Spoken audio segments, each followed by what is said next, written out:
Alors, je voudrais expliquer pourquoi. Voilà, la croix, hein, voilà, tout bête. Je voudrais expliquer pourquoi, pour moi, apparaît à peu près évident que le comportement est nécessaire et additionnel à la foi, que la foi en elle-même suffit pas, c'est qu'il y a énormément d'homosexuels brésiliens. Par exemple, du Brésil, qui est un pays très chrétien, où le christianisme s'est implanté via le Portugal, et via l'Espagne, ne l'oublions pas, parce qu'à une certaine époque, ça appartenait plus à l'Espagne qu'au Portugal d'ailleurs. Il y avait une bagarre sur, je vois ici sur ma carte, les frontières entre le Brésil et le reste des colonies espagnoles. Ça a été une bagarre extraordinaire parce que l'Église était catholique, quoi qu'on en dise, grâce aux jésuites notamment, était contre l'esclavage des Indiens.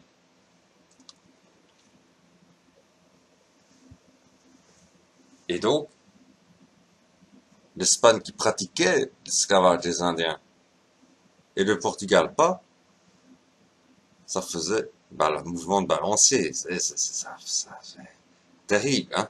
Bon.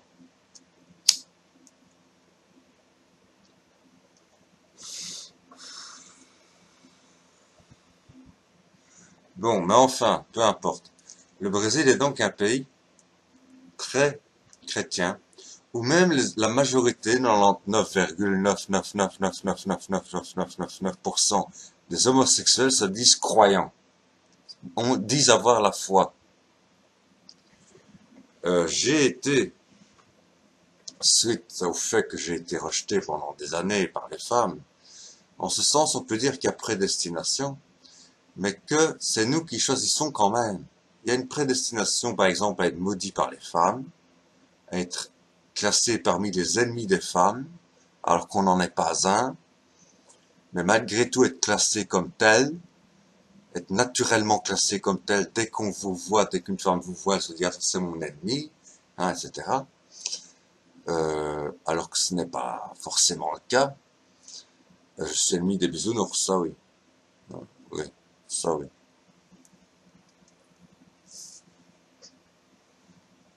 Et des femmes qui se la pètent. Oui, des bourgeoises, en fait. Je suis ennemi des bourgeoises, ça oui.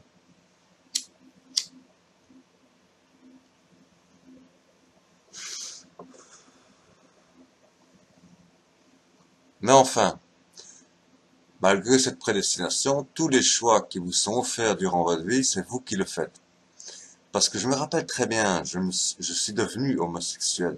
En fait, je n'étais même pas homosexuel parce que, comme on dit, il y a des hétérosexuels frustrés, par exemple. On dit, il y a des hétérosexuels qui sont en fait homosexuels alors qu'ils sont frustrés.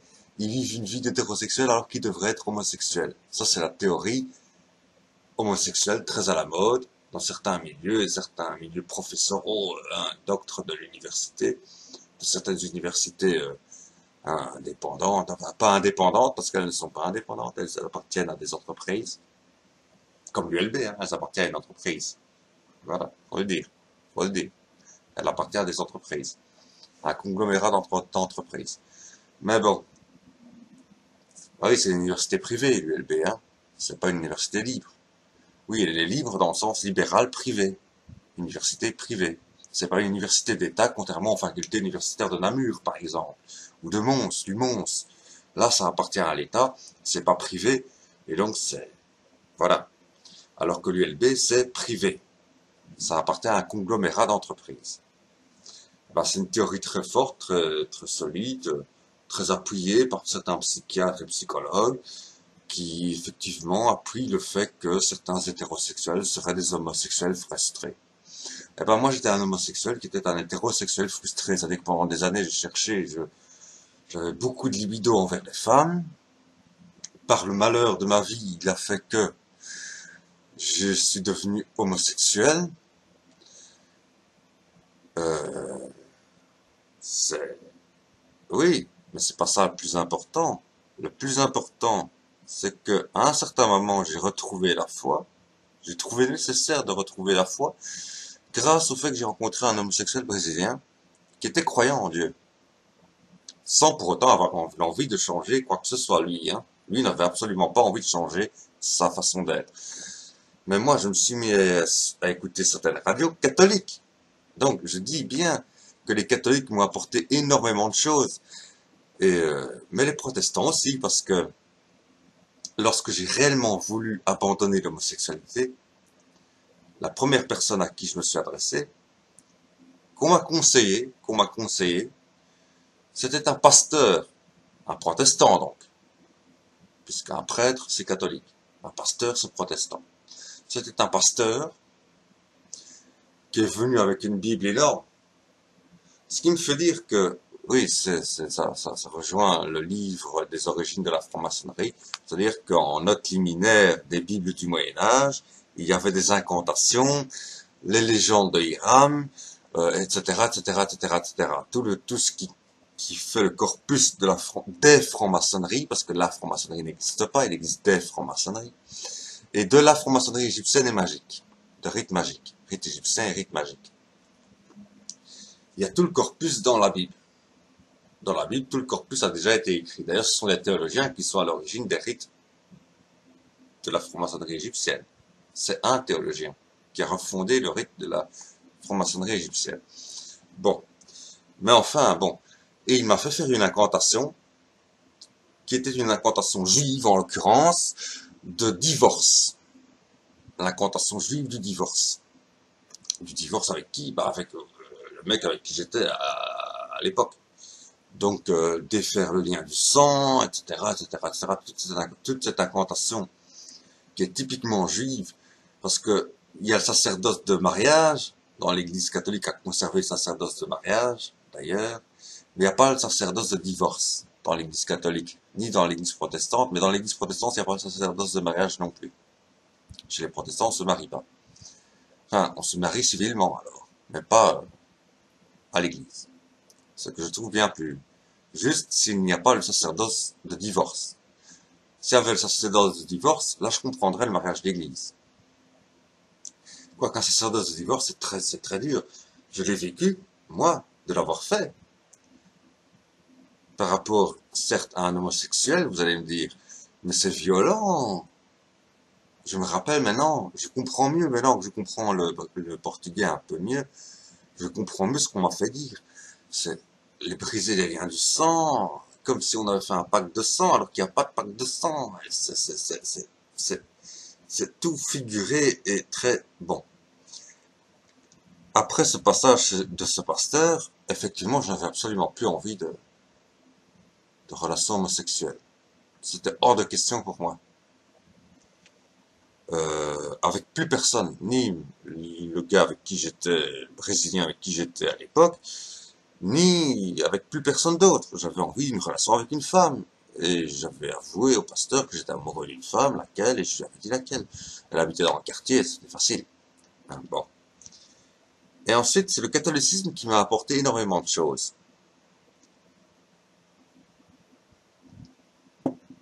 Parce que les protestants ont beau dire, mais tout le cérémoniel qu'il y a dans l'église catholique, pas le cérémoniel, mais l'architecture, c'est-à-dire la présence de statues, d'images, de vitraux, avec des images saintes, des passages bibliques, etc., etc., etc., font que ces églises, cette pierre devient une pierre vivante. L'église catholique, c'est de la pierre vivante.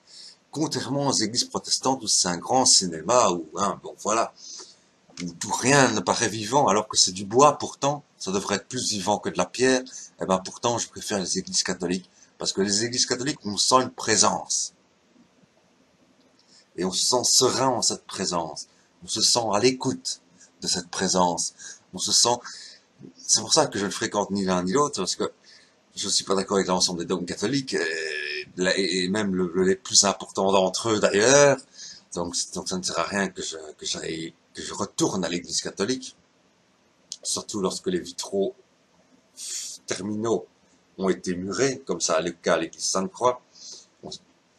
Pourquoi ceux qui ont lu le livre des origines de la franc-maçonnerie, mon livre des origines de la franc-maçonnerie, le sauront fort bien. Pourquoi ça a été muré, ces vitraux, Hein? Bah oui. Ce qui ne devait se savoir qu'au sein de la franc-maçonnerie opérative à l'époque, puisque c'est elle qui construisait le bâtiment. Hein, donc elle était opérative, c'était des vrais maçons, des francs-maçons, des vrais maçons. Eh ben, ce qui ne devait se savoir qu'au sein de ça, ben, c'est répandu, c'est dilaté, et finalement, ben, on a retrouvé les origines celtes, et on s'est dit, on va murer tout ça pour que personne ne le voie. Hein, bon, voilà. Bon, oui, bonne solution, qui justement, étant donné qu'elles sont visibles de l'extérieur, ces vitraux, se fait poser la question, mais pourquoi donc ont-ils été murés? Et en réfléchissant à ça, on découvre justement pourquoi. C'est ridicule. C'est ridicule. C'est vraiment muré pour dire, c'est comme si on mettait un gros flash. Attention, ici, il y a quelque chose. Un gros flash lumineux avec des diodes LED. Attention, ici, il y a quelque chose de caché. C'est un peu quelque chose, c'est pas comme ça qu'on le fait, manifestement. C'est en le mettant bien en évidence et en ne mettant pas de gros panneaux. Attention, il y a quelque chose à cacher ici. Mais enfin, bon. Mais c'était à l'église du Parvis de Saint-Gilles que j'allais, en l'occurrence, qui là n'a pas muré ses vitraux finaux. Mais je ne sais pas comment elle est alignée, celle-là, parce que je n'ai jamais posé la question. Mais je ne sais pas, je ne sais pas. Est-elle alignée vers Jérusalem ou est-elle alignée dans l'axe nord-sud? Typiquement typiquement de la course de la ligne du soleil, je ne sais pas. Enfin, je l'ignore. Enfin bon, mais il n'empêche que voilà, j'allais à cette église quasiment pas, mais en plein milieu de semaine, j'y allais, hein, ça arrivait, en plein milieu de semaine, d'aller à l'office du soir, le dimanche, tous les dimanches, et malgré mon état, parce que j'étais baptisé catholique finalement, en somme toute, hein, c'est donc clair. Même si mon catéchisme était un catéchisme, c'est les protestants. C'était mon propre choix. Pourquoi? Parce que pendant que le catéchisme catholique, on nous faisait colorier des anges, eh ben, les protestants, eux, lisaient la Bible. Alors, j'ai choisi d'aller dans le catéchisme protestant, qui lisait la Bible plutôt que de dessiner des anges, hein. Bon. Bah oui. Voilà.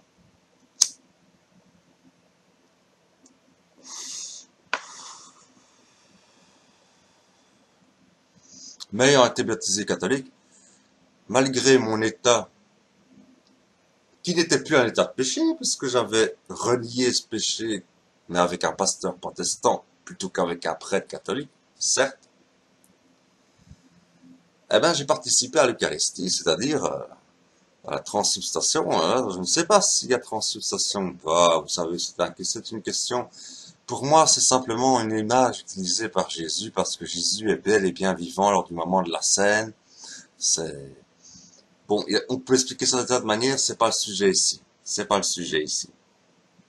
Donc j'avais la foi. Et cette hostie qui était sous les deux espèces aux fraternités monastiques de Jérusalem, contrairement à sous le curé officiel de la paroisse, c'était sous les deux hospices, pain et vin.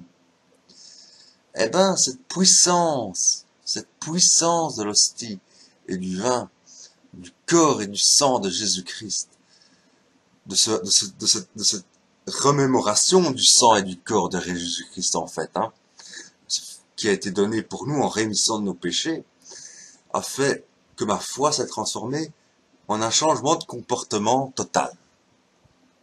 Et j'ai prié. J'ai prié pour avoir droit à une petite copine, la petite copine que je convoitais, mais à la condition, je mettais bien dans ma prière, à la condition qu'elle ait le même projet, sinon ce sera une autre. Mais c'est elle que j'ai eue, c'est elle que j'ai eue, c'est elle que Dieu m'a accordé. Eh bien, j'ai prié Jésus, certes, mais j'ai également prié Marie, non pas Marie, mère de Dieu, mais Marie, mère du Messie. Parce que pour moi, Jésus n'était pas Dieu. Déjà, ça c'est un de mes grandes oppositions avec l'Église catholique. Une de mes grandes oppositions avec l'Église catholique. Bon, donc j'ai prié Jésus, intercesseur, universel, J'ai prié ensuite, j'ai prié ensuite Marie, mère du Messie, et même mieux, j'ai prié une sainte Marie, enfin, qui n'est que le visage de Marie, mais sur un autre continent, tout simplement. Nossa Senhora d'Aparecida. Figure de Marie, je précisais bien dans ma prière, figure de Marie, mère du Messie, du Fils et Messie du Seigneur Dieu d'Abraham. Bon, c'était une prière assez, à moitié protestante, à moitié catholique, à moitié... C'était une prière totale, quoi. Enfin, grosso modo, hein, bon.